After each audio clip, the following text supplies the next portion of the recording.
Hey everybody, and welcome back to BK's Bullets. As always, I'm your host, Brent, and today we're going to be talking about DC events with death metal.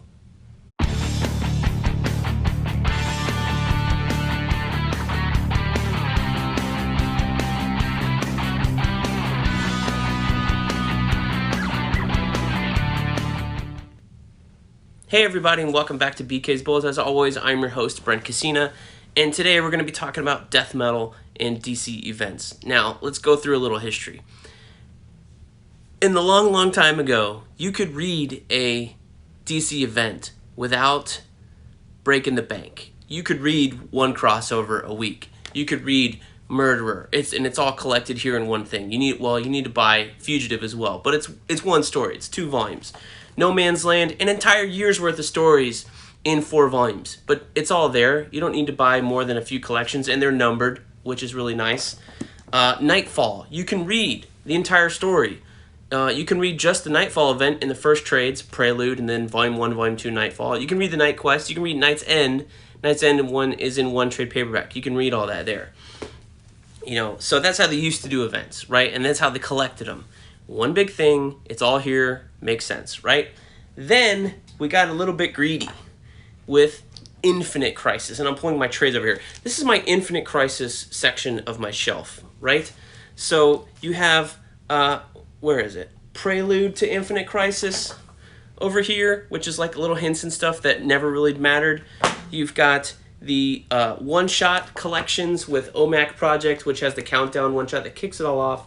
You got Day of Vengeance, you got Rann-Thanagar War, you got Villains United, and all of these are great. Don't get me wrong. These are not stories to sleep on. These are great stories. Go check them out. And they all kind of led into Infinite Crisis a little bit in such a way that when you read Infinite Crisis, the OMACs appeared. And you're going, who are the OMACs? Because if you hadn't read anything else before, you don't know what the OMACs are. Well, then for that, you do need to go read the OMAC Project. The Spectre is on a ramp. Here's the OMACs in the first issue there, second issue. The Spectre is on a rampage.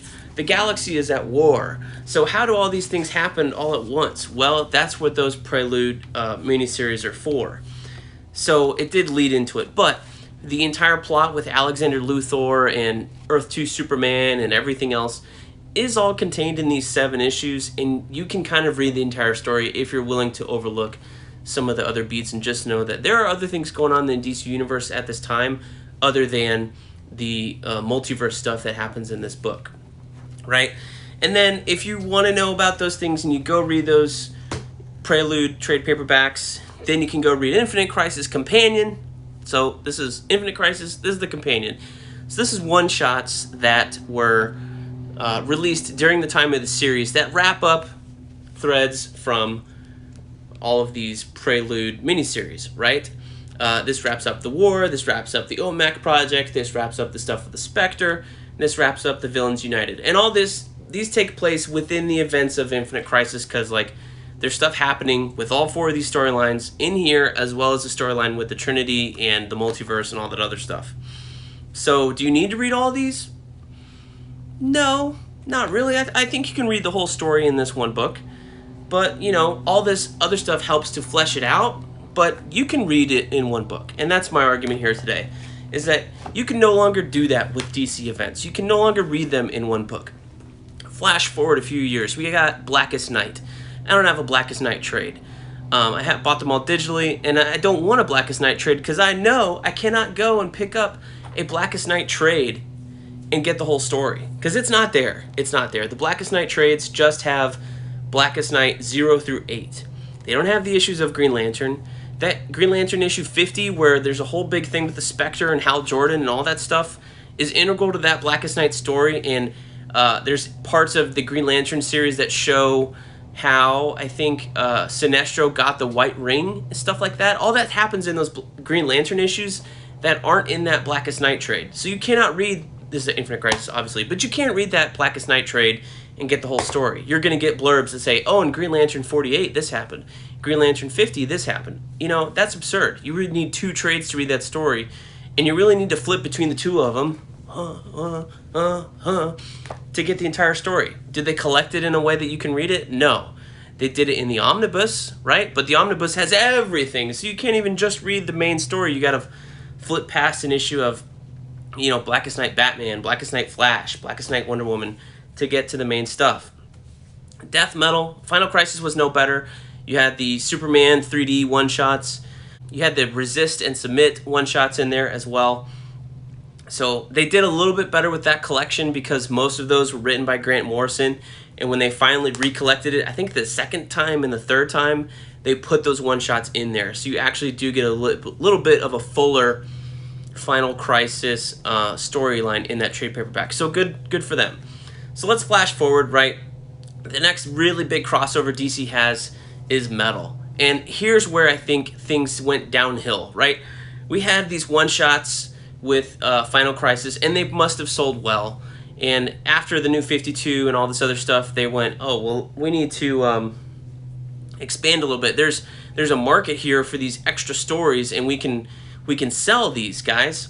So what did they do in Metal? Well, you got the 2 Prelude issues, which had nothing to do with the main series, the Forge and the casting, right? And then you get the regular issues of Metal, 1, 2, and then we got these one-shots, which are the origins of the Darkest Knights, of these Metal Batmen, Red Death, Murder Machine, Dawnbreaker, and then we get Metal issue 3, then we get the Drowned one-shot, the Merciless one-shot, the Devastator one-shot, right? And then here's where it gets hairy, right? So at the end of Metal issue 3, Batman goes into this dark multiverse Forge thing and gets lost.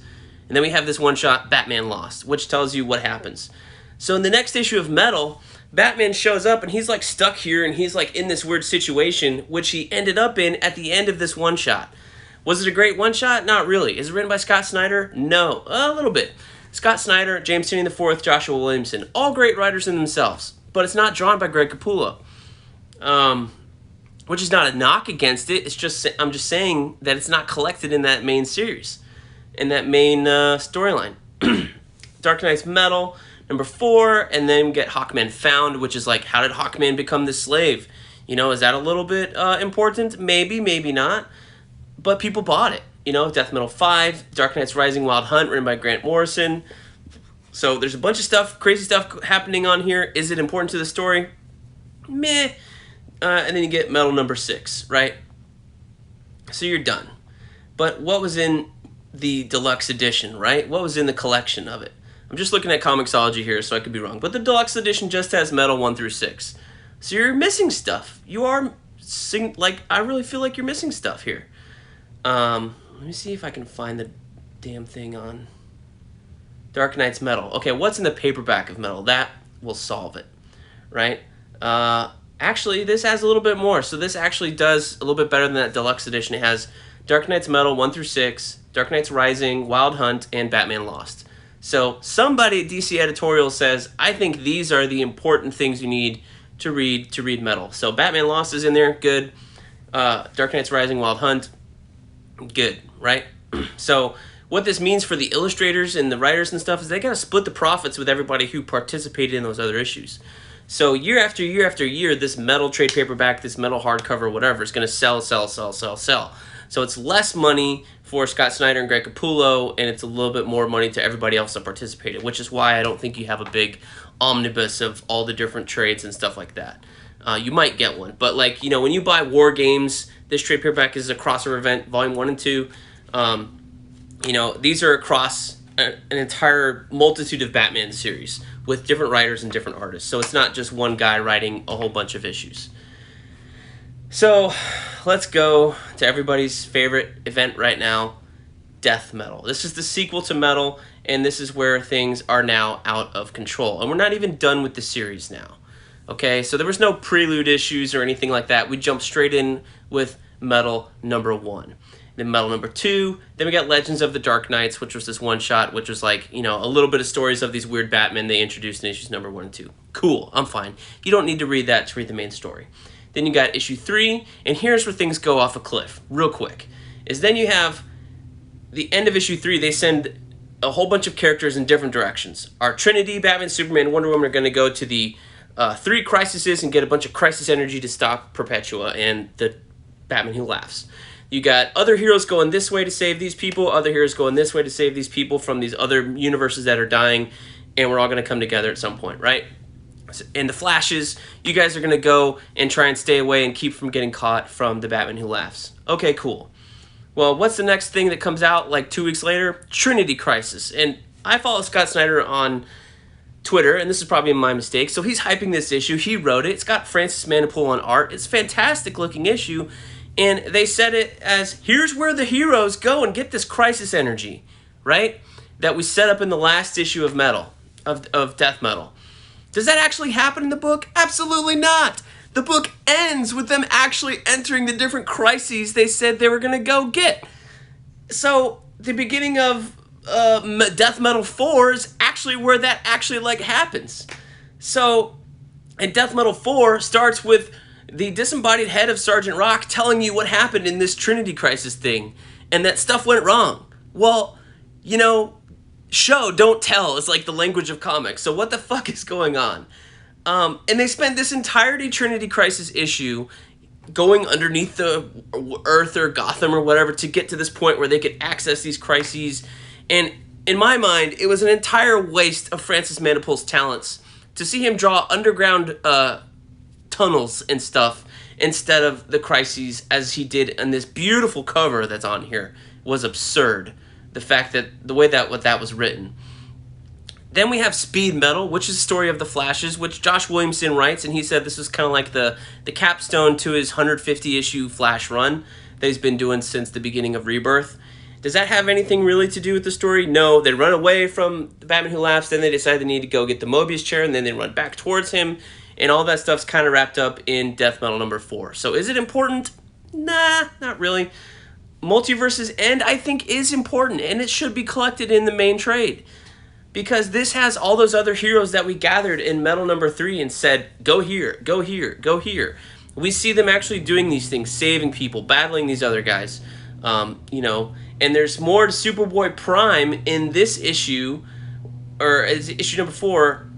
Superboy Prime shows up in issue number 4 all of a sudden, and it's like, where did he come from? Well, if you didn't read Trinity Crisis, you don't know where they're at or why Superboy Prime is there. Because you just have to go by Sergeant Rock's like one-page previously thing. So they're trying to get better. They're trying to put more of these previously on in the pages. But like in Death Metal 4, I was reading the Sergeant Rock page and I'm going, I just read this last week. I don't need a recap. This is absurd. And I know, I guess in the trade, it's not going to be in there. When you get the Death Metal trade, it won't be there. So you'll have to rely on this Sergeant Rock thing to go tell you, hey, you need to go read another collection to know what the heck I'm talking about. And that sucks. The worst part is we're more than halfway through this series. It's 6 issues, mind you. And there's more one-shots coming. There's like a plethora more of one-shots coming. So let's go to Amazon and look at the trade solicitations to tell you how bad this is going to get. Right? So we got the Death Metal Deluxe Edition. What's in that, Brent? All right, let's settle it. Are all these things in here or not? Are you wrong or are you right? Well, the Death Metal Deluxe Edition comes out April 6th with Death Metal 1 through 6. Nothing else. Are we going to get a trade later? Who knows? Then we got Death Metal, the Multiverse Who Laughs trade paperback. So it's got the Robin King cover on the front. And the Robin King thing I didn't speak about, but it came out last week. And, you know, it had a little bit with the heroes fighting the guys who were imprisoning them and the Darkest Night and all this stuff, which, you know, kind of runs parallel to what happened in number 4, kind of not. But what's in this collection? The Multiverse Who Laughs. We got Death Metal Infinite Hour Extreme, number 1. Death Metal Robin King. Death Metal Rise of the New God. Death Metal The Multiverse Who Laughs. And Death Metal The Secret Origin. So that is like, what, 4 or 5 other one-shots that haven't come out yet. Between issues 5 and 6 of this series that are going to be collected here. Where's Trinity Crisis? Where's Speed Metal? This must be like volume 2 of extra shit you need to read to understand Death Metal. Because those are in Death Metal The Darkest Night. Right? So this has Death Metal Legends of the Dark Knight, Dark Knights, which is that anthology one, that first thing that came out. Speed Metal, Trinity Crisis, Death Metal Multiverse's End, the one I thought was more important than some of the other ones, and the Death Metal Guidebook, number 1. Okay? Well, here's another trade. What's this? Death Metal War of the Multiverses. This contains 2 items. 2. So this must be massive one-shots that have yet to come out, right? Remember that whole trade that we haven't read yet? Here's another one. Death Metal, The Last 52, War of the Multiverse #1. And Dark Knight's Death Metal, The Last Stories of the DCU #1. And that's 172 pages, so those must be like 80-page one-shots. They must be massive. It's insane, guys. So, and I'm not even touching the 5G Shattered State, like the bookend that's supposed to happen after this. That's also, I think, written by Scott Snyder, not drawn by Greg Capullo. So, what the hell is up, DC? Why can't you put together a story in one fucking trade, in one series, and just go, you know what, to get the entire thing, you could just read the main series. You don't need to read all this other stuff. What happened to that? This is absurd. Now I'm getting fucking mad, seriously. To know that I got suckered by Comixology because I went, hey, you know what? I want to read Death Metal. I'll subscribe to that series. Just put it in my comic reader every Tuesday morning. I'll wake up and download it and read it sometime that week, right? Well, no. The way Comixology's working, they're going, hey, all these one-shots, they are part of the main Death Metal series. And the same thing happened with me with Metal, and I should have learned better. Because now, every Tuesday or Monday, they charge me Monday night, and I forget about it. And it's my responsibility to go in and check what's coming out the next week and say subscribe or unsubscribe to that series so that it doesn't automatically come in. If I was going into a comic shop, like a proper true comic fan to some of you, right, I would have the option. And then they would pull it, and I'd go, you know what, I don't want that. Or you know what, I don't want that. Or you know what, I do want that. Or I could flip through it. But you don't get the option on these digital comics. Maybe I'm just a little bit more mad because I've suckered myself into this ecosystem where I don't really get to tell what's coming next and what I'm paying for. So, but I'm okay. I'm not hurting or anything like that. It's kind of fine with me, per se. I am upset, but I'm still enjoying the story. So there's that. But this is getting out of hand now. This Death Metal stuff is like, old DC editorial, like, let's make as much money as we can because we know the ship is imploding, and it did implode while this thing was coming out. And not everybody, but a lot of people got fired. So let's make as much money as we can, give everybody as much work as we can. That's kind of what this reeks of now, instead of like Scott Snyder going, hey, I have an idea for a sequel, and it's going to take, 12 issues to do. Capullo wants to do it all, whatever. He's got time on his schedule. He can do it. And they went, no. We don't want to pay Greg Capullo this high page rate to do 12 issues. No. Cut it in half. We'll do 6 issues, and we'll do a bunch of one-shots and put them out to different artists and a mishmash of writers and stuff like that. And we can do it that way. And this thing, when you put all these one-shots together, they're going to be freaking, 12 or something like that. How many are in here? How many issues are here? 1, 2, 3, 4, 5, 6, 7, 8, 9, 10 issues. There's 10 issues in my Comixology series of Dark Knight's Death Metal, from Death Metal 1 through Death Metal 4. There's 10 issues. And by the time we get to 6, I bet it's going to be double that. It's going to be 20 issues. 20 issues fits pretty much in one of these. Like, there's a shit ton of issues in this Night Quest thing. There's a ton of issues in this War Games thing. It fits in one of these, guys. Why don't you collect it that way instead of charging me $19.99 for, a collected edition that's this thick? That's absurd. Let me pay $40. I'll pay for the whole damn thing.